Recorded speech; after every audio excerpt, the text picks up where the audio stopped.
বেয়াদবি মাফ করবেন, এখানে অনেক মুরব্বী আছেন, আপনার শরীরে যৌবনতা আছে, বান্ধবীর অভাব নেই।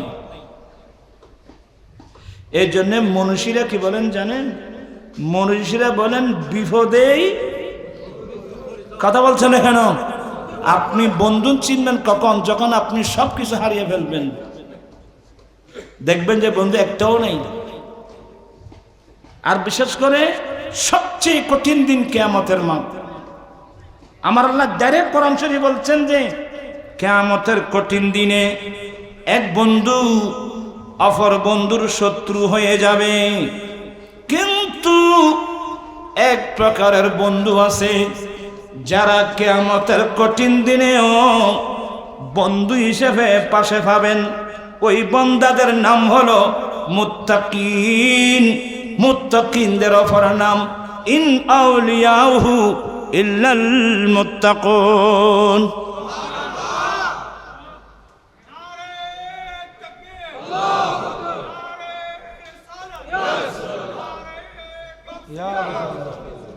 আল্লাহিল্লাহু ইয়াওমা ইয়াদিন বা, এগুলো আল্লাহ বলছেন। কিয়ামতের কঠিন দিনে এক বন্ধু অপর বন্ধুর কি হয়ে যাবে। কিন্তু কিয়ামতের মাঠে একদল বান্দা আছে যারা আমার বন্ধু হিসেবে কি, মহান রব্বুল আলামিন যদি সকালবেলায় কোনো একজন বান্দাকে ইলহাম করে সে সন্ধ্যাবেলায় মারা যাবে, বাকি সময় আছে কয় ঘন্টা? 7-8 ঘন্টা। ওই বান্দাটা কোন কাজ করবে? ওই বান্দা কোরআন সুন্নাহ নিয়ে বসে যাবে। ওই বান্দা কোরআন সুন্নাহর জ্ঞান অর্জন করার জন্য কি বসে যাবে।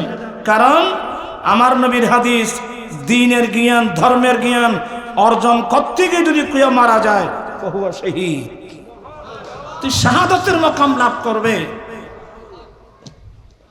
এগুলো আপনারা আশ্চর্য হয়ে যাবেন।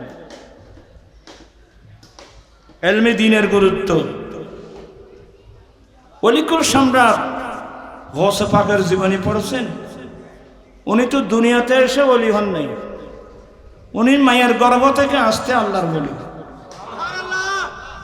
কিন্তু যিনি 10 বছর বয়সে খুফালের চোখে ফেরেশতা দেখছেন, যারা ইলমে দ্বীন অর্জন করতে যায় এদের যে সম্মান কত বড়। শরীয়তের ইলম, তরিকতের ইলম, মারফতের ইলম অর্জন করতে গেলে তাদের যে কত বড় মর্যাদা। আমার রাসূল তো ডাইরেক্ট নবুয়তের জবানে ঘোষণা দিয়েছেন, খায়রুকুম মান তাআল্লামাল কুরআনা ওয়া আল্লামাহু। তোমাদের মধ্যে সেই ব্যক্তি ও সবচেয়ে উত্তম যে নিজে আল্লাহর কোরআন পড়ে আর অপরকে কোরআনে পাকে শিক্ষা দেয়, তালিম দেয়। আর আমার রাসূল কি বলছেন?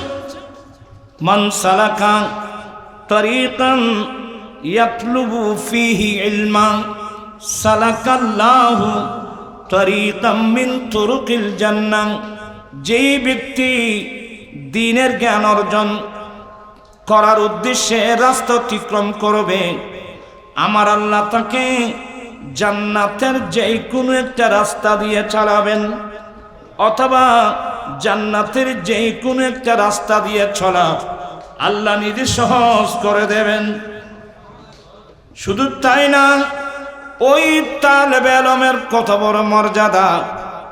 আল্লাহর নূরি জগতের ফেরেশতারা তালেবে ইলমকে খুশি করার জন্যে, তালেবে ইলমের সন্তুষ্টির জন্যে তাদের চলার পথে নূরানি ডানাগুলো বিছায়ে দেয়। আজীব মামলা। আর ফেরেশতাগুলো আমার গৌসে পাক নিজের চোখে দেখতেন। আর একটা কথা বলে শেষ করে দিচ্ছি, আয়াত পড়ছি এগুলো তাক। বুখারী শরীফের ইমাম বুখারী বাব বানছেন, বাবু কাইফা কানা বাদউল ওয়াহি ইলা রাসূলিল্লাহ সাল্লাল্লাহু আলাইহি ওয়াসাল্লাম। আমার নবীর কাছে ইবতিদায়ে ওয়াহি কিভাবে আসলো। অথবা নবীর কাছে কিভাবে আল্লাহর পক্ষ থেকে ওহী আসলো, এই চ্যাপ্টারের মধ্যে ইমাম বুখারী কয়েকটা হাদিস আনছেন। তন্মধ্যে পঞ্চম নাকি ৬ষ্ঠ নম্বর হাদিসের মধ্যে হযরত আনাস বিন মালিক রাদিয়াল্লাহু তাআলা বর্ণনা দিচ্ছেন যে আমার নবী বড় দানী ছিল।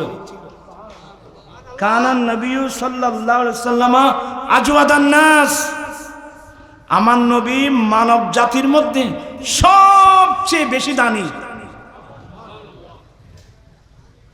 আমার আলা হযরত, আসলে তো আমি তো সুস্থতার জন্য পারতেছি না।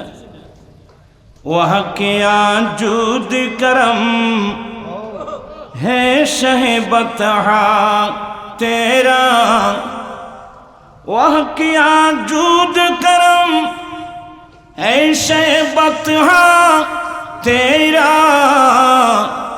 नहीं सुनता ही नहीं मांगने वाला तेरा। वह किया जुद ए अल्लाह रसूल या रसूल अल्लाह या हबीब अल्लाह, আপনার দানের কথা কি বলবো, আপনার দানের কথা কি বলবো। পৃথিবীর কোন সায়েল আপনার দরওয়াজায় আসে, আপনজন না কোনো বিধর্মী পর্যন্ত না না পারবো না এ শব্দ শুনে নাই। আপনাদের কি মনোযোগ আছে নাকি?